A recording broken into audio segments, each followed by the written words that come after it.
தகப்பனின் கண்ணீரை கண்டோர் இல்லை. நான் மச்சான் பாட்டுலாம் பலமா இருக்கு. டேய் இன்னைக்கு ஃபாதர்ஸ் டே. என் வாட்ஸ்அப் ஸ்டேட்டஸ் பார்க்கலையா? ஸ்டேட்டஸ் பாரு. தகப்பனின் கண்ணீரை கண்டோர் இல்லை தந்தை சொல்லி.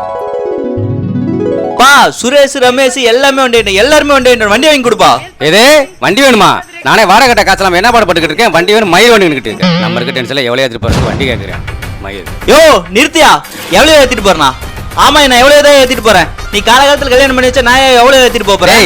ஒரு ரூபா சாம்பா உனக்கு துப்பு கடை. உனக்கு அவ்வளோதான் மரியாதை. ஒரு நாளைக்கு உனக்கு அவ்வளோதான் மரியாதை. போடா.